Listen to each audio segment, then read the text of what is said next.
Welcome to All Things Possible. I'm Kris Barney, and I'm excited to share with you the topic this week of Are you living in lasting love? Do you live in lasting love? That's a question that I ask all the time when I'm speaking, when I'm doing trainings, and when I am just in regular life with my family, with my kids, and with myself. It's a question I always ask because it's very significant.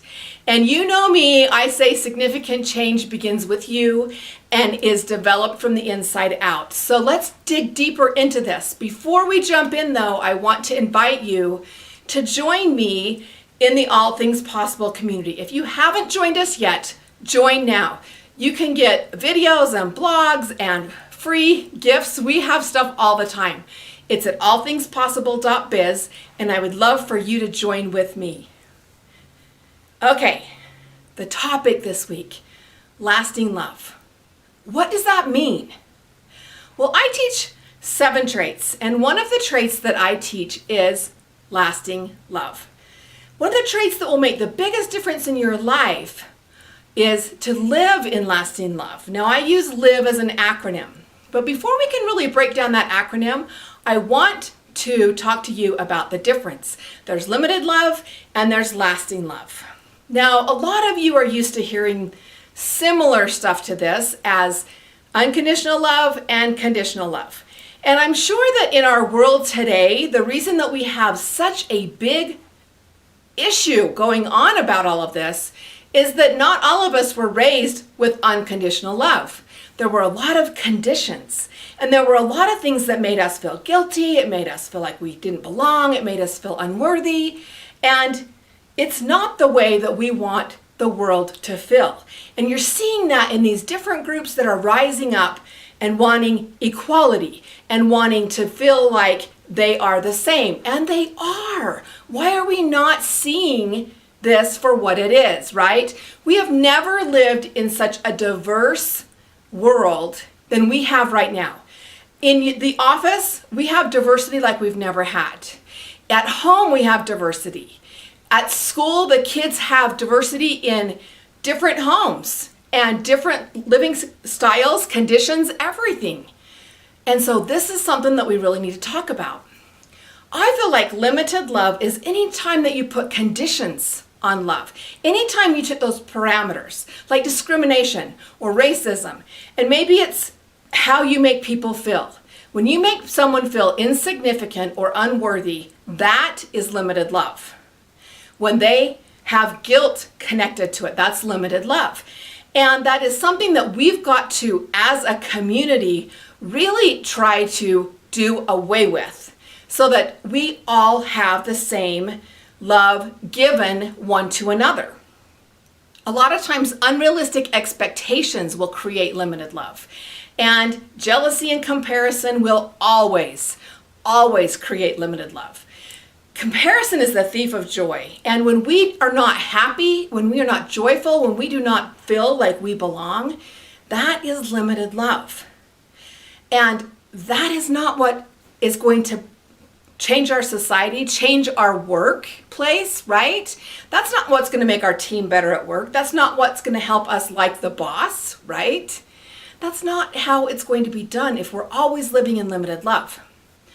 Delamy said, love is the absence of judgment. And I 100% agree with that. When we are in lasting love, we are not in judgment. We do not always have to agree on someone who has a different opinion or a different lifestyle or a different way of being. But we don't have to be in judgment of them. We can allow them to be them, right? And when we stop having those restrictions and those expectations and we stop withholding love when we don't get our way or when we don't get what we want, when we can take all of that away, we can live in lasting love. And it will change everything. This is a game changer like none other. I want you to think about how many times you've heard unconditional love and conditional love come out in the last, let's say, 5 years. There is such a rising on people wanting to be aware of this, both in the workplace and at home, at school, in communities, People want to feel that they are valued. It's an innate need in our humanity. And the best way to do that is to follow this acronym. So let's start with this. I'm going to turn the wrong direction, right? So let's start with the first one, which is the L, which is learn.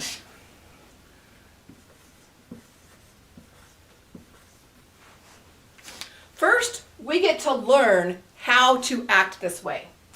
For many of us, we've been going along life in the way we always have done it, and we have not learned that there's a different way to be. We have to learn the lessons. We have to learn from where we're making mistakes, right? And we have to learn from experience. But I want you to try to acknowledge what you've already learned and how you could do it different. We have to learn a different way to be. We have to learn to we have to learn to be the example. We have to learn to accept others for who they are and without judgment. We have to learn to allow them to be different. Sometimes that can be really difficult. I know from personal experience, there was a point in my life that I had to allow my children to be different than what I thought they should be or what I thought they should be doing or how I thought they should live life, right? So I had to learn this the hard way. And we have to draw from our experiences and from our opportunities to learn and grow and do it different. So the first thing is to learn, because all of us are going to make mistakes. We are all going to be in judgment. We are all going to have expectations, and we're going to have those times when it doesn't turn out the way we want it. And that's when we have to fall back on learning. Let's learn from those mistakes. Let's learn from those opportunities and learn to do it different so that we can be in lasting love all the time. Because when we're in lasting love, not only do we receive love better and we allow it to come in from others, but we give love better. We put it out there better. When we're in limited love, we put up this wall and we absolutely set this wall in place so that everything will deflect away. So when someone's sending us love, we're deflecting it and we're not allowing it to come in. So the first thing we have to do is learn to do it differently. The second one that we have here are I. I stands for inspire.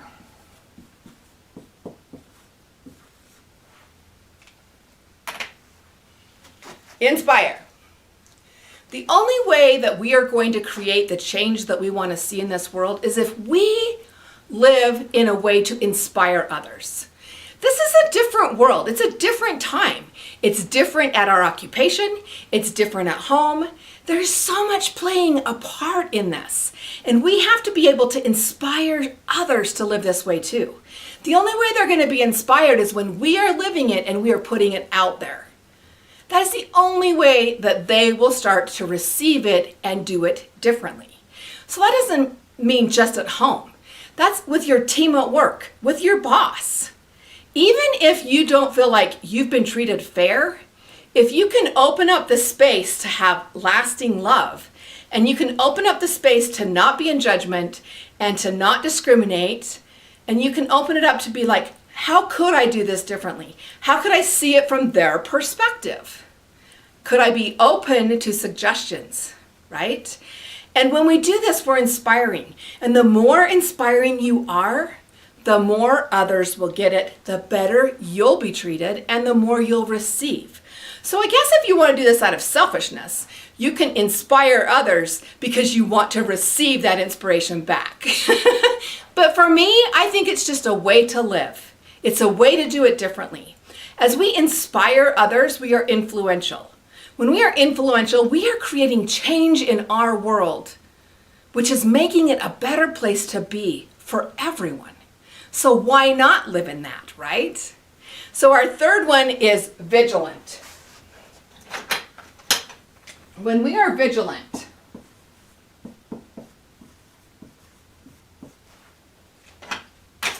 what does that really mean? Okay, so I know I'm getting out of the picture here, but what does vigilant mean? How can we be vigilant and in a way that it shows up in our efforts? We have to be vigilant in doing things differently. We have to be vigilant in allowing others to be who they are.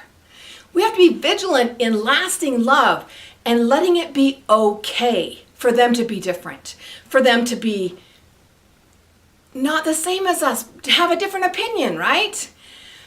When you have vigilant efforts being put in this way, you are being observant. You are attentive. You're alert, and you're like an eagle eye, watching for when this happens, on the lookout to see when this happens. So if you're over employees or you're over a team, say you're managing a team, right? You're watching for those good things that they're doing. You're watching for those moments when they get to be rewarded, acknowledged, and accepted, right? When someone comes up with a good idea, they should be acknowledged for that good idea and accept that, hey, it's a great idea. It might not be what we're going to implement right this minute, but I love that you're giving me input. I want you to always be on your toes, because when you are vigilant in creating change, it will change everything.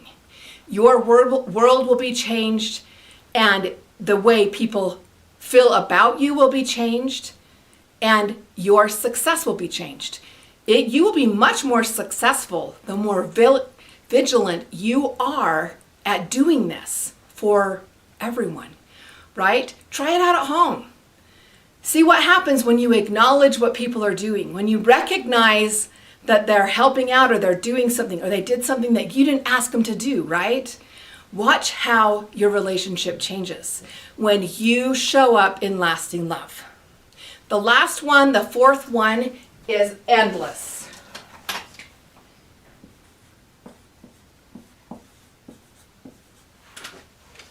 When we show up, endless, lasting love, right?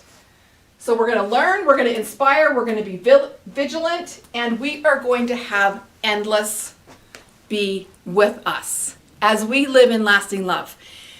This is a never-ending process. It means forever. It means continuously doing this and raising the bar, raising that level for your community, your family, your work, your team, everything that you can do to be endless about sharing lasting love, being open to suggestion, having the opportunity to continually act upon this and do it in a way that is honoring, that is improving.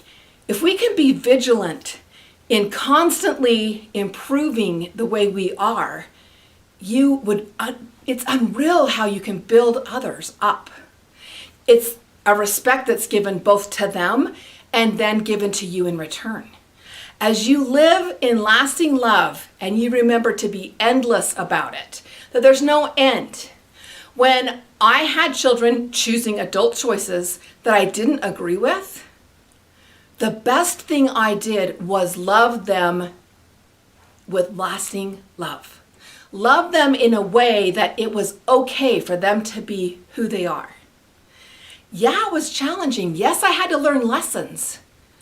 But what I can tell you is our family is tighter than almost any family I've ever met because we were willing to do this. And what I can tell you about this in the workplace is that as you live in lasting love and as you live, L-I-V-E, let me turn this way, L-I-V-E, we learn, we inspire, we are vigilant, and we do this endlessly, right? It's endless. Because as you aspire to be all that you can be and to be the best at what you are doing, when you live in lasting love, it will ultimately change everything. This is a big game changer. This is the opportunity to be more than you are right now, to jump in and take action, to be a significant change, to make a difference and live in a way that you are influential. Thanks for being with me today. I know this is short and sweet, but I want you to know just how important this is. Let's look at all the times in your life and see when are you in limited love and when are you in lasting love, because that will change your life. We'll see you next time. If you have not joined us yet, join our community at allthingspossible.biz, and we'll see you next time. Bye-bye.